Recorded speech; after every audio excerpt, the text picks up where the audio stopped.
since we are already kind of a little bit behind. So we're going to talk a little bit about serverless SaaS building for multi-tenancy on AWS. I'm Jason Wadsworth. I am the chief architect at Armanino. We are an accounting firm. If you would have asked me a year ago if I would ever be an accountant, I would have said, no way. As a matter of fact, the first conversation I had with the guy hiring me, he said, I don't want to work in an accounting firm. But I've done a lot of startups, and the accounting firm was actually going to buy the startup, and that ended up not happening. But anyway, here I am. I'm an AWS Community Builder. Great program if you guys are interested in it. I think applications open up like next month, so check that out if you're interested. I love Legos and I love architecture, so those are some of my Lego architectures. As a matter of fact, on the bottom over there with the red building, that's Chicago skyline.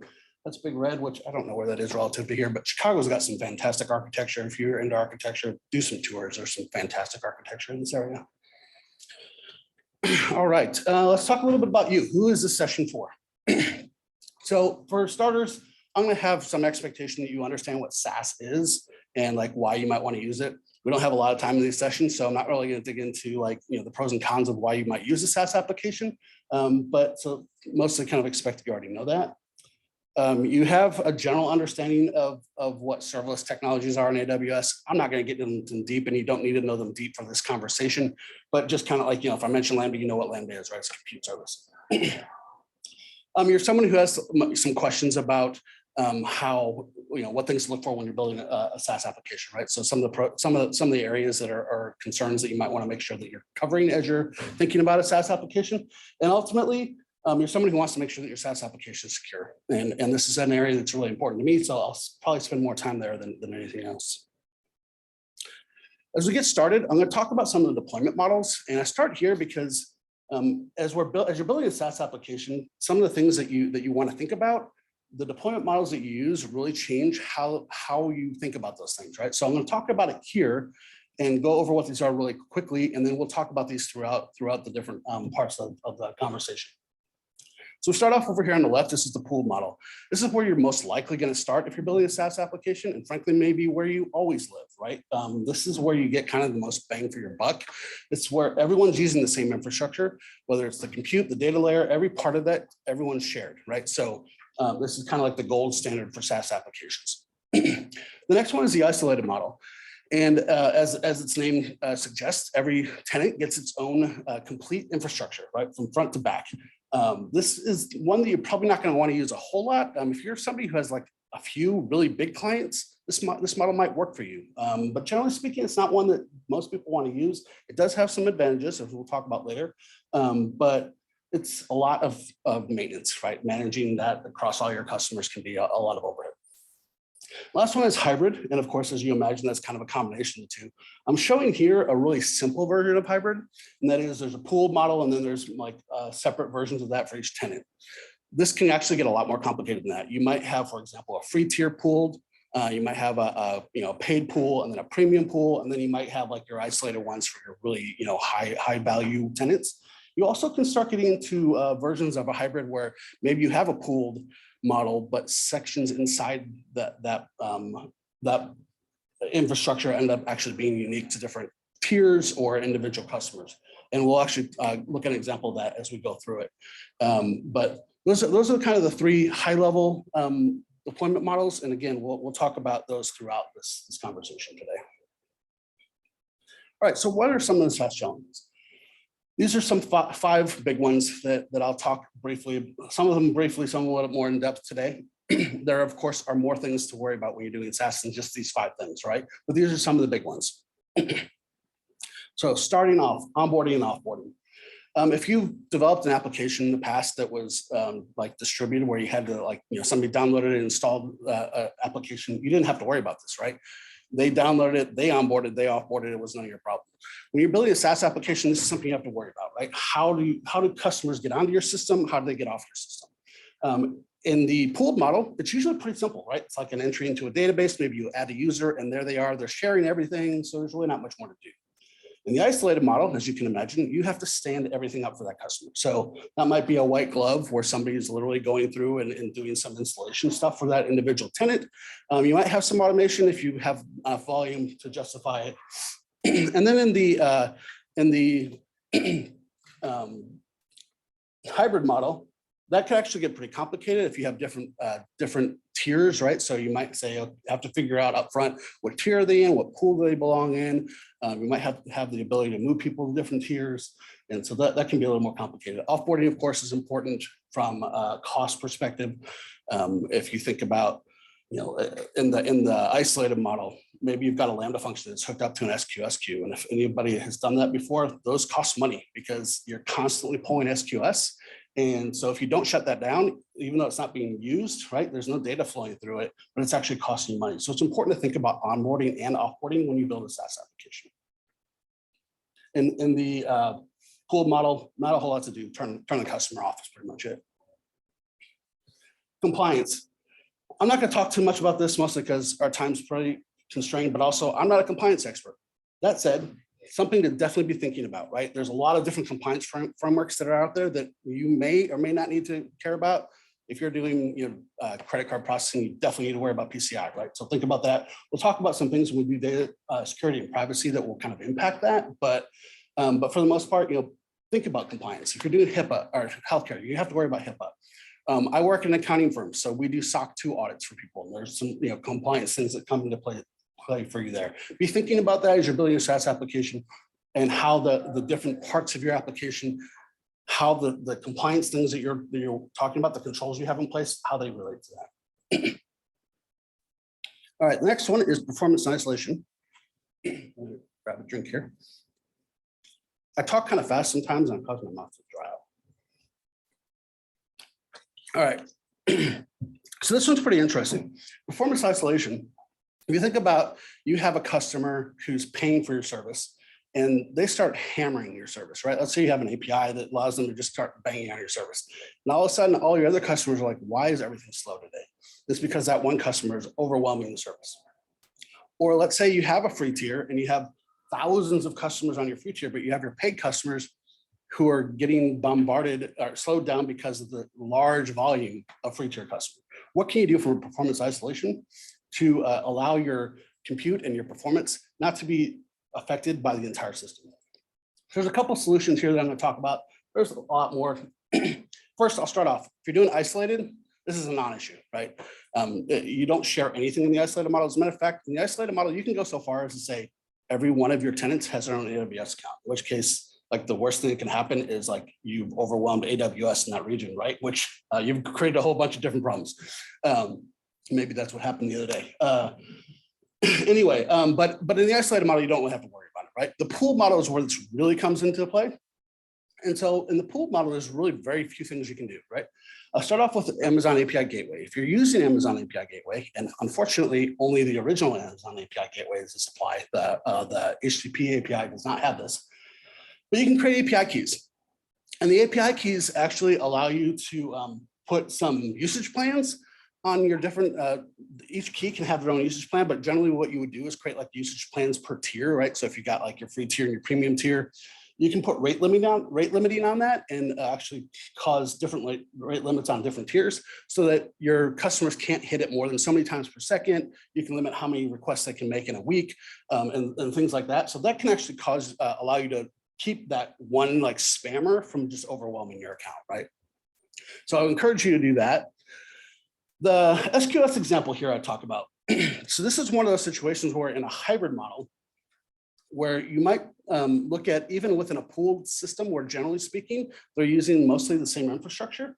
We have this like kind of little breakout area right here. And what I end up doing here is I end up creating a separate queue for the different tiers of customers I have. And think of this sort of like a fast pass lane at Disney World, right? Where most of your customers are going in through your first queue, but then you might have some of your customers going into your second queue, and maybe your like extreme premium tier people are going in the last queue, right? And what that ends up doing is, and interestingly, with the way Amazon recently changed some things with the connection to Lambda, they can all go to the same Lambda function, and you can control the concurrency at the integration point, right? So you can have the first queue say only 10 concurrent executions at a time. The second one maybe allows 20. And the third one maybe only allows 10 as well, but the volume of customers flowing through that is much lower, right? So 10 maybe is big enough. And obviously those numbers would vary.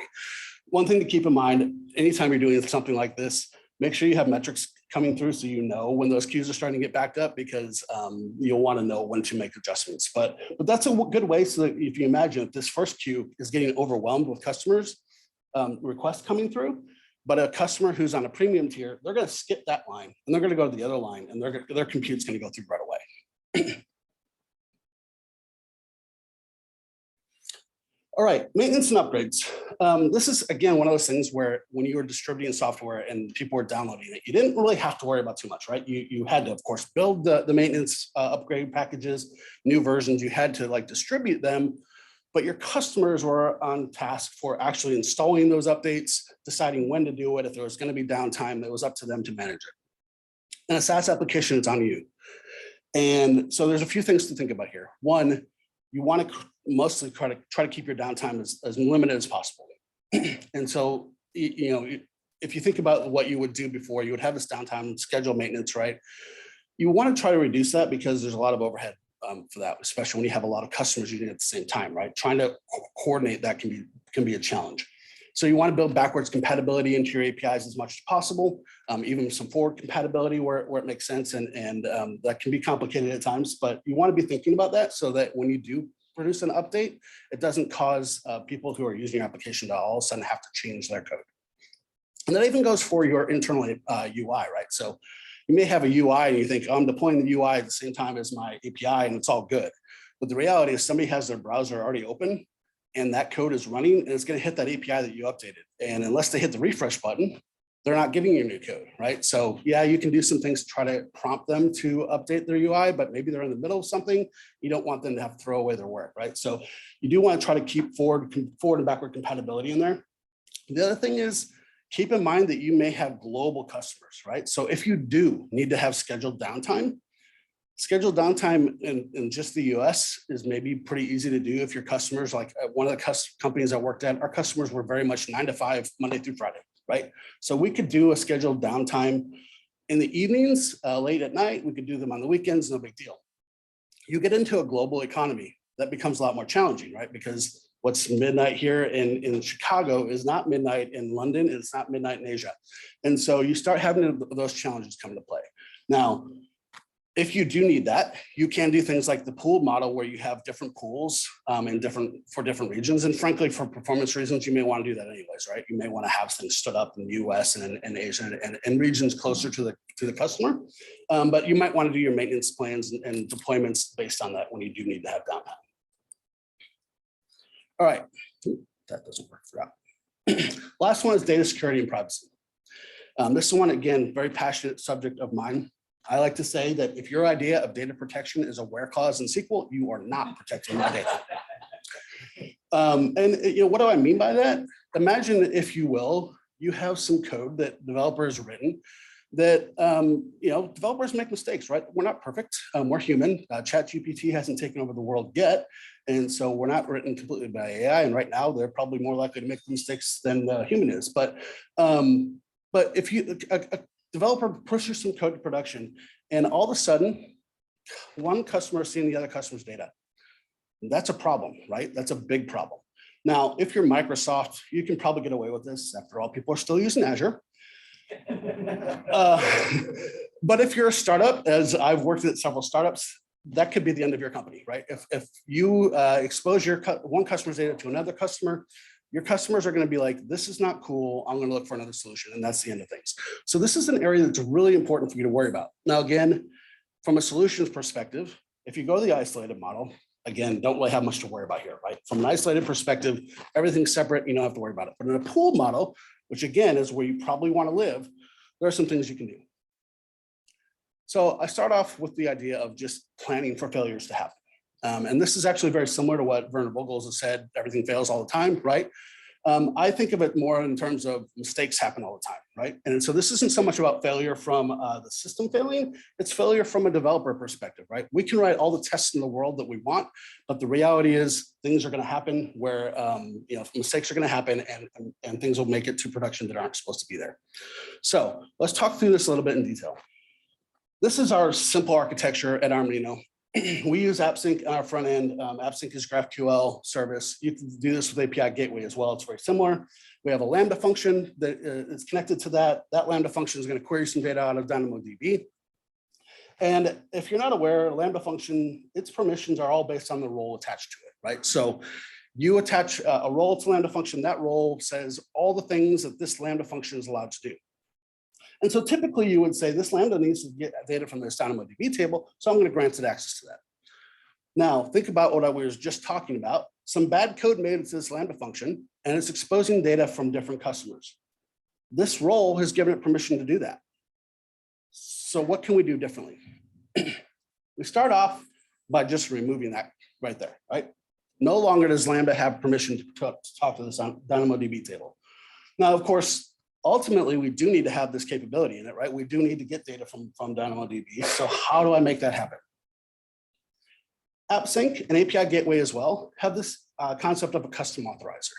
And the custom authorizer is a Lambda function that gets executed during the request process. You can actually cache this so that you can do it based on hold it for a certain amount of time. It is cached based on the authorization header, so that if you do have two different requests from two different authorization headers, you'll get a hit every time. But and you can do it on every request if you want to.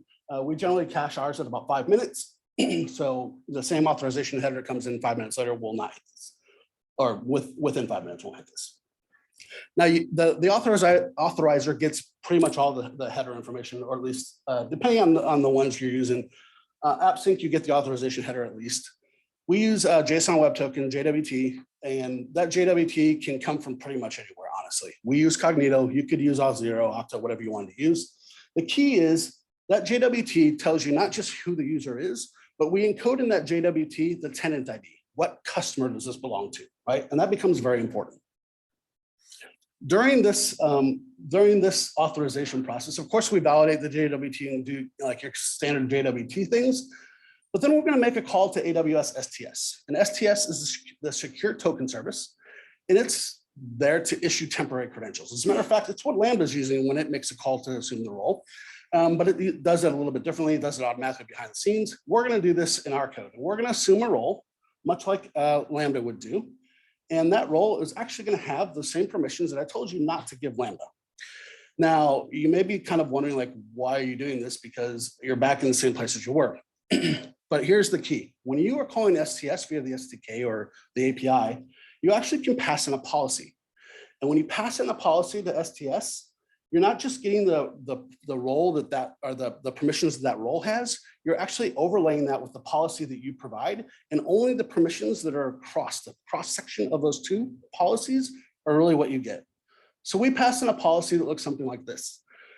It's really pretty simple. We're basically giving it complete access to DynamoDB, but we have a condition on this. And this condition says that the DynamoDB leading keys, which is the partition key or the hash key, the one of 20 different ways to name the same thing in AWS, that it must start with our tenant ID, star after that. That tenant ID, of course, we inject that from the JWT token information so that the tenant ID in this particular policy gets generated in our code and is sent into this call to STS. So now anything that's using this particular set of credentials only has permission to access that particular tenant's data. STS gives some credentials back. It looks just like any other credential. It's got a secret and access key and actually has a session token. We pass that back into AppSync. AppSync will pass that into our Lambda function via some context. And every request that we make from Lambda function to DynamoDB uses those credentials to access this table. So now, if this code gets in here that has trying to say grant somebody else's data, it will fail because it does not have permission to do that. This is where we want to be, right? Failures, of course, are bad. We don't want errors showing up in our application all the time. However, an error we can digest, an error customer can say, not cool, but they can fix it. We don't expose their data. This is the end game that we're looking for. Building for failures ultimately is what we want to do. You can do this. Of course, I'm showing DynamoDB here. We do the same thing with S3. You can do it in other things as well. So overall, this is where we try to be. That's really the end of what I want to talk about. Thank you for coming. If anybody has questions, I'm open to answering them. I tried to make that quick so we have a little bit of time. I know we're running behind. So, yep. You touched on the global implications and the compliance monitoring and distribution of performance areas. Yeah. Is there also a strong global concern for localization of data or different regulatory regimes in locality?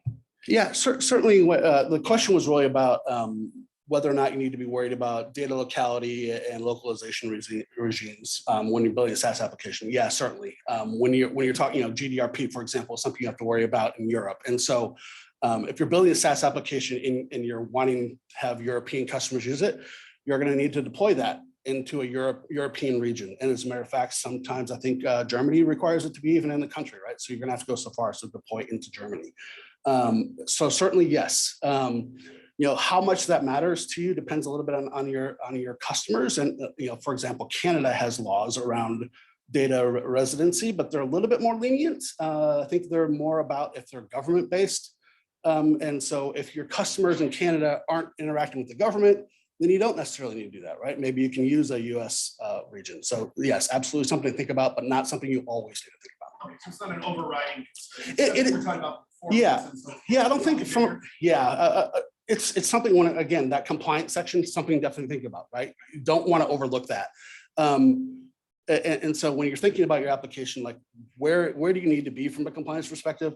We started a company a while back and GDPR came up in the conversations and we decided not to worry about it right then because we're just like, we're going to focus on the US and get that built out.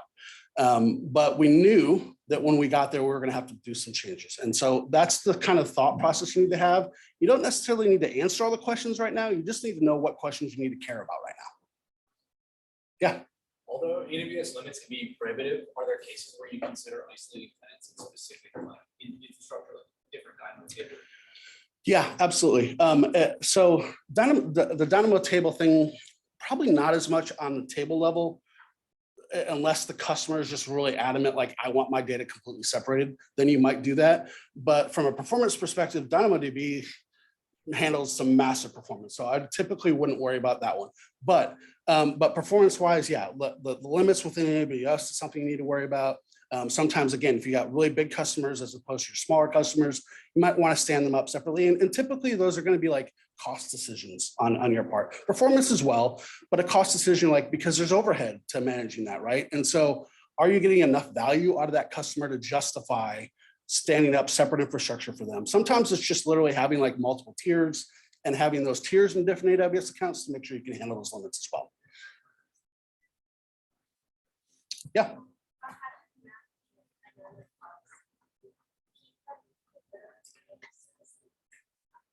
Yeah, so the question was, how do I manage the dynamic policies and do we keep them? These are actually just at the request time, right? So we don't actually have to store those policies. They are just at the time that I assume the role, it's part of the SDK request. So they don't live at all, right? They are part of that request. They are encoded into that particular set of permissions, but I don't have to manage it at all. As once that token expires, once those credentials are expired, they go away. Good question. Yep. You have a full architecture. What are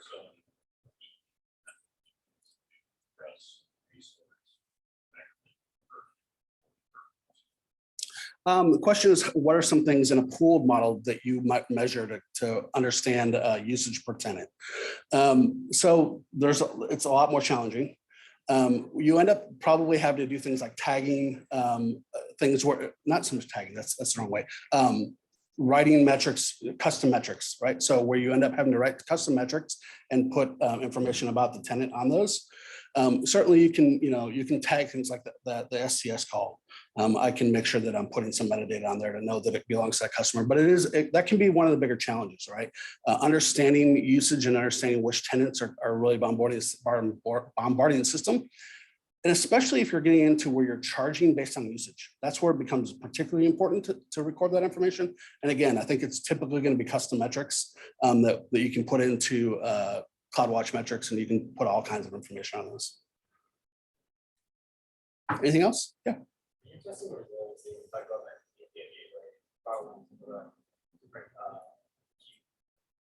Yeah.